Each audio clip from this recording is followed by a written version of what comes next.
A few days after the photo op, rancher Mac Brazel pays a visit to Frank Joyce at the radio station. He said, I found out after I left here that what I told you out on the ranch was not accurate. What the crash was a weather balloon. But Joyce says he uncovers Brazel's fib when he asks what happened to the alien bodies. And I said, you know, it brings up what people are talking about recently, the stories you hear about little green men. And in a quiet voice, he said, they weren't green. I think Brazel may very well have seen the bodies. But again, that would be another reason for putting a thumb down on it. While Roswell investigators are able to confirm the balloon cover story, getting what they believe is confirmation of the alien bodies would take much longer.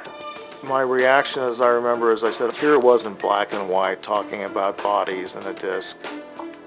When they do find it, the smoking gun is in, of all places, the very hand of the man at the center of the alleged Roswell cover-up. After the debris from a crashed UFO is identified as a simple weather balloon, interest in the Roswell incident dies down and is soon forgotten altogether. But the principals in this drama, like Major Jesse Marcel, never forget. It was not a weather balloon, nor an aircraft, nor a missile. It was something else of which we didn't know what it was. Marcel's son remembers his father as adamant the truth was being hidden. I remember him saying later that he was part of the cover-up because he went along with the story publicly, but privately, he didn't. According to researcher Stanton Friedman, the U.S. military doesn't forget the incident either. Instead, Roswell becomes the launch pad for what he calls a cosmic Watergate, an ongoing government conspiracy to hide the truth about extraterrestrial UFOs. It's clear that there were people in the government taking this seriously. It was also clear that they made a conscious attempt to cover things up. Just a few weeks after the Roswell incident, the National Security Council is created, the president's highest level and most secret advisory group.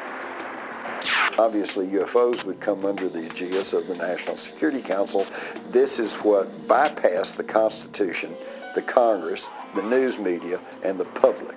This is where the subject of UFOs went deep and dark. I am here to discuss the so-called flying saucers.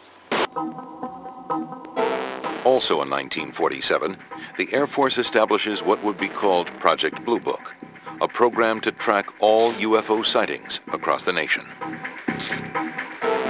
The Air Force interest in this problem is to identify and analyze to the best of our ability anything in the air that may have the possibility of threat or menace to the United States.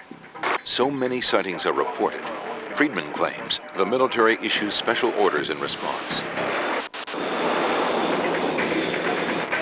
Air Force pilots were being ordered in 1952, summer, to shoot down UFOs if they didn't land when instructed to do so. And we have General Roger Ramey, by this time a major general and a primary actor in the Roswell story, saying we scrambled jets hundreds of times after saucers. The Air Force investigates more than 12,000 sightings over 22 years. To this day, 700 remain unexplained. But to Roswell's true believers, the real purpose of Project Blue Book isn't to find UFOs. It's to debunk the very notion of them. We've been able to explain them as hoaxes, erroneously identified friendly aircraft, meteorological or electronic phenomena, or as light aberrations. Everything that was reported could somehow be explained as the planet Venus, unidentified aircraft, satellites, or swamp gas. Anything they could come up with. Project Blue Book is shelved in 1969 after the Air Force decides UFOs pose no threat to national security. But according to Jim Mars, the government didn't stop researching them. There have been literally dozens of documents pried out of the CIA, out of the military, and others that show that behind the scenes there is an intense interest in what these things are, where they come from, and what they're up to. Over the years, Roswell researchers say they've petitioned the government to release whatever information it has, with little success. We went after the CIA. We want all your UFO stuff. We don't have any UFO stuff. You do too. You do not. We argue. We go to court. The judge says do a search. They come back. Oh, gee, we found 900 pages of UFO materials. They said they had none.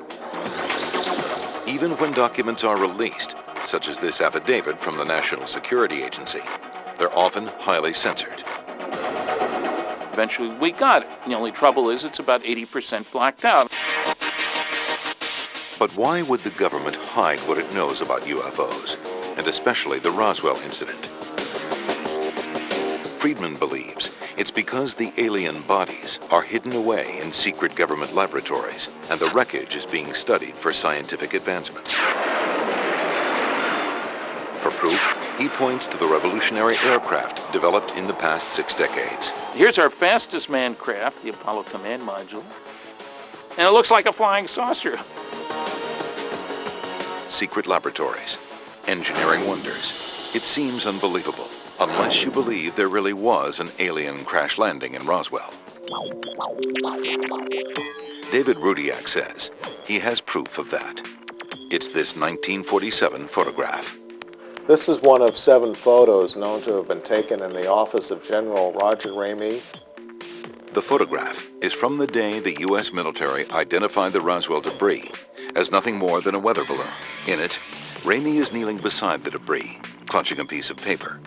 Seems pretty unremarkable, until you look closer.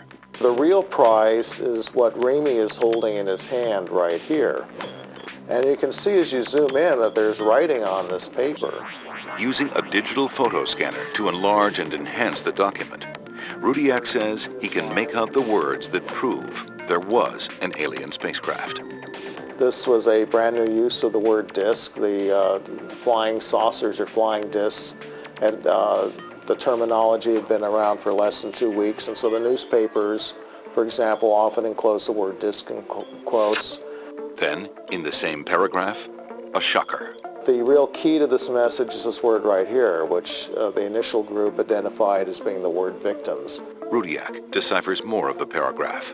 They had the victims. They were going to ship them, I believe, to the chief medical officer at Fort Worth.